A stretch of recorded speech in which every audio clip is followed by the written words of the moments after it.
Enforce disappearance বা abduction, যেটা গুম, এটা তো বলা হয়েছে জাতিসংঘের হিউম্যান রাইটস কমিশন বলছে যে সবচেয়ে নিকৃষ্ট মানবতা বিরোধী অপরাধ।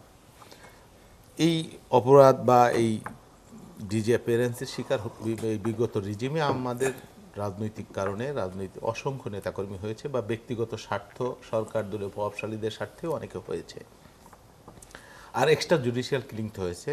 নূর খান ভাই যেটা বললেন যে এই আমলে একটা গুম, এটা একটা গুমও আমরা আসলে এক্সপেক্ট করি না।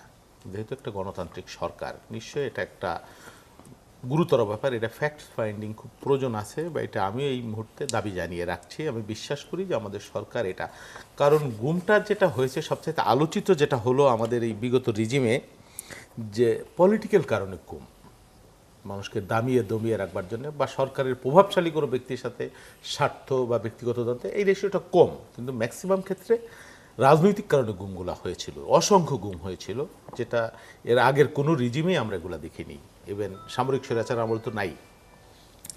তো এইবার এই একটা গুমের কথা আমরা অনেক আগে থেকেই শুনেছি, এবং এই গুমটা আমরা প্রত্যাশা করি না, বা এই আমলে এটা হবে, এটা কোনো রাজনৈতিক গুম এটাও প্রমাণ মনে হচ্ছে না, বা কোনো না, এটা ব্যক্তিগত হয়তো এলাকার স্বার্থের দ্বন্দ্ব, বা কোনো একটা বাহিনীর সাথে কোন বাহিনীর কি হয়েছে আমি জানি না, না হলে তো এটা রাজনৈতিক কারণে গুম হবার কথা না। বাহিনীর সাথে বাহিনীর কিছু তো হয়নি, না বাহিনী না, বাহিনীর সাথে এলাকার ব্যবসায়ী, মৎস্য ব্যবসায়ী ট্যাবসায়ী, তাদের কোনো স্বার্থের দ্বন্দ্বের কারণে কি হয়েছে হতে পারে আমি জানি না, বাট এটা যে পলিটিক্যাল গুম না, পলিটিক্যাল কারণে রাষ্ট্র যে গুম করা, রাষ্ট্র তো সিদ্ধান্ত নিয়ে গুম করেছে এই দেশে, এটা তো হয়েছিল। আমি আপনাকে যদি একটা প্রশ্ন করি, আমি জানি না জি। আমার প্রশ্নটা অশোভন হয় কিনা, এটা অনেক কষ্ট পান কিনা। আপনি একজন সংসদ সদস্য হিসেবে এই ঘটনা তো জানেন নিশ্চয় আগে থেকেই। জি জানি। এপ্রিলে হয়েছে এই ঘটনা, তারপরে আজকে অগস্ট মাস। এতদিন পর্যন্ত বিএনপি বা আপনার দলের কেন্দ্রে, সরকারের কেন্দ্রে মনিটরের কোনো নড়াচড়া নাই, কোনো আলোচনা নাই, তা থেকে কিছু ধারণা করতে পারেনি যেটা কী হতে পারে? না এইটা শোনেন, যদি এমন কোনো, আমার মনে হয় না উনি কোনো রাজনৈতিক ব্যক্তিত্ব বা সমাজের কি সরকারের জন্য কোনো থ্রেট, এমন কোনো মানুষ উনি না, আমি যতটুকু জানি।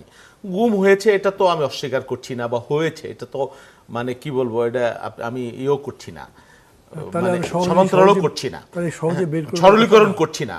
আমি বলছি যে একটা গুমও না হোক, এবং এটা আমি এখানেও দাবি জানিয়ে রাখছি, যদি কোনো এই থাকে, এখানে অ্যানামলি থাকে, সরকারের পক্ষ থেকে যারা দায়িত্বশীল, হোম মিনিস্ট্রি আছে, আইন মন্ত্রণালয় আছে, তাদেরকে অবশ্যই এই বিষয়টা খতিয়ে দেখতে হবে কতটুকু। আমার ধারণা নাই টোটাল বিষয়টা, একটা বলেছেন নূর খান ভাই। হ্যাঁ, আপনার বা আপনাদের ইন্টেনশন নিয়ে কোনো কথা হচ্ছে না, কিন্তু জি বলছি জি যা জি, প্রশ্নটা হচ্ছে যে এরকম একটা ঘটনা ঘটেছে, সেটা নিরীহভাবেও হতে পারে। এরকম ভাবনা অনেক সময় যে ছোট ঘটনা থেকে খুনের ঘটনা ঘটে গেছে, হ্যাঁ হয়েছে, তবু তো তখন খুন হতে পারে, এটা আলটিমেটলি তো গুম, হ্যাঁ এতদিন ধরে নাই, তো এটা একটা কনসার্ন হওয়ার কথা। সেই ভিত্তিতে না, এটা অবশ্যই কনসার্ন, এবং আমি বলবো সংশ্লিষ্ট মন্ত্রণালয় কি কারণে এতদিন হলো না আমি জানি না, বিষয়টা আমি জানবো, আমারও যদি সুযোগ থাকে বিষয়টা আমি কথা তুলবো, কারণ আমরা এটা চাই না। কারণ এই দায় রাষ্ট্র সরকার বিএনপি কেন নেবে? কোনো একটা বাহিনীর বিরুদ্ধে অভিযোগটা এসছে, নিশ্চয়ই এটা তদন্তের দাবি রাখে, এবং এটা টু লেট, আমি মনে করি এটা আরো জরুরি ভিত্তিতে এই বিষয়টা ক্লিয়ার করার প্রয়োজন আছে। এটা একটা। আর একটা হলো যে গুম বিরোধী যে আইন মন্ত্রিসভায় অনুমোদন হলো, এটা নিয়েও আমাদের বিরোধী দল আওয়াজ তুলেছিল, শোরগোল তুলেছিল, বিএনপি এটা করবে না। আমরা বারবার বলেছি যে এটা আমরা ভিকটিম, এটা অবশ্যই করবার প্রয়োজন আছে। গুম কোনো মানে সাধারণ অপরাধ না, এটা নিকৃষ্ট এবং নির্মম মানবতাবিরোধী অপরাধ, এবং সেটা একটু জিনিসটার মধ্যে যে অ্যানামলিগুলো ছিল আগের যে আইনটায়, সেটাকে আরও আধুনিক করে, যুগোপযোগী করে, কিছু ধারা পরিবর্তন করে। যেমন একটা ধারার কথা আমি জানি, যে গুমভুক হওয়া পরিবার নিয়ে আমি কাজ করেছি, আমি জানি তাদের অসহায়ত্বের কথা বা তাদের কষ্টের কথা। যেমন গুম হওয়া পরিবার তাদের সহায় সম্পত্তির কোনো পাইতো না, আগের যে আইনগুলো ছিল কোনো দিশা পাইতো না, এবং সেই সম্পত্তি ভোগ করারও কোনো বাস্তবতা থাকে না। এখানে এই জিনিসটা পরিষ্কার করা হয়েছে, 5 বছর পরে কীভাবে কি একটা সার্টিফিকেট পেলে তার পরিবার সেই সম্পত্তিটা ভোগ করতে পারবে, এটা একটা খুব ভালো দিক। আর একটা হলো গুম হওয়া পরিবার ওটা ভোগ করতে পারবে, এটা কোনো আইন হতে পারে কি? না, ভোগ করতে পারবে না। আমি জিনিসটা বোঝাইতে পারছি কিনা আমি জানি না। মানে যিনি গুম হয়ে যান, তার পরিবার, তার যে সহায় সম্পত্তি আছে সেটা বেচা বিক্রি বা ভোগ করবা বা ব্যাংক অ্যাকাউন্ট থেকে তার টাকা তুলতে পারতো না। কেন? আগের বাস্তবতা পারতো না, কারণ তার ডেথ সার্টিফিকেট নাই।